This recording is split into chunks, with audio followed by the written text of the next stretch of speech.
Hello everyone, आज की class में मैं आपको क्लास 10th का टॉपिक सेक्टर्स ऑफ इकोनॉमी समझाने वाली हूँ। सबसे पहली बात, prime sectors of economy 3 types के होते हैं। बेसिकली हमारी इकोनॉमी में 3 टाइप के सेक्टर होते हैं।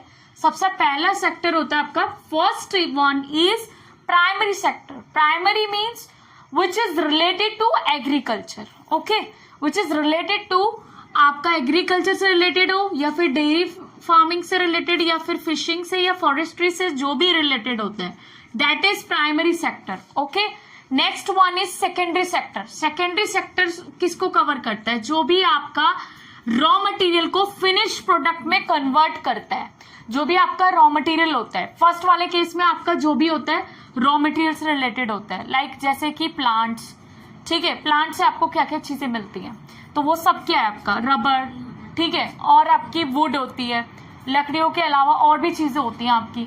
जो प्राइमरी सेक्टर्स क्या आता है, बेसिकली रॉ वाली चीजों से, जो भी कच्ची चीजें होती है, लाइक रॉ प्रोडक्ट को से कंसीडर्ड होता है primary sector. Second one, secondary sector जो होता है वो रॉ मटेरियल को फिनिश प्रोडक्ट में कन्वर्ट करता है। मतलब कि इसमें क्या होता है, हम लोग मैन्युफैक्चरिंग एक्टिविटीज करते हैं। मैन्युफैक्चरिंग एक्टिविटीज मतलब कि जैसे कि अब आपकी लकड़ियां आई है, वुड आई है, अब वुड को आप क्या कर रहे हो, बेसिकली फर्नीचर बना रहे हो, तो फर्नीचर जो है वो आपका इंडस्ट्रीज में जाकर बनेगा, तो that is related to like secondary sector. Secondary sector मतलब कि जो भी कन्वर्ट करता है रॉ मटेरियल को फिनिश प्रोडक्ट में, लाइक जैसे कॉटन था, फर्स्ट वाले केस में आपने कॉटन ली प्लांट से, एंड कॉटन को जो वो उसने फाइबर में कन्वर्ट किया है, मतलब लाइक कॉटन क्लोथ्स जो बने हैं आपके, that is under the category of, वो आपका इंडस्ट्रीज से बनेंगे ना, that is under the category of secondary sector. See, these both has been completed. Now we have to focus on the tertiary sector. tertiary sector क्या होता है? जो कि आपका सर्विस सेक्टर भी कहलाता है, जो आपको हेल्प करता है, सपोर्ट करता है। अब आपका प्रोडक्ट बन गया है, उसको बाहर एक्सपोर्ट करना या उसको बेचना या उसको बेचने के लिए जो भी आप सर्विस प्रोवाइड कर रही हैं, ठीक है, जो भी आपका इस सेक्टर को हम सर्विस सेक्टर भी कहते हैं, और इसमें बहुत सारी सर्विसेज प्रोवाइड करते हैं, लाइक ट्रांसपोर्ट सर्विसेज हो गई, इंश्योरेंस सर्विसेज हो गई, लाइक टीचर्स हो गए।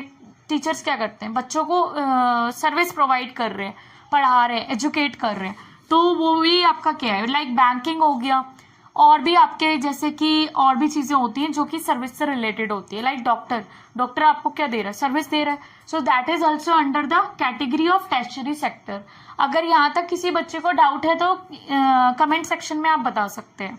सी, नेक्स्ट है आपका प्राइवेट सेक्टर। प्राइवेट सेक्टर वो सेक्टर होता है जिसमें कि कोई भी कंपनी है जो एक इंडिविजुअल रन कर रहा है, कोई एक इंडिविजुअल जिस कंपनी को एक इंडिविजुअल चला रहा है, दैट इज अ प्राइवेट मतलब the ownership is under the one person. Okay, public sector is what, जो कि आपका ऑर्गेनाइजेशन और जो भी आपकी ऑपरेट हो रही है वो गवर्नमेंट ऑपरेट कर रही है उसको, ठीक है, ओके।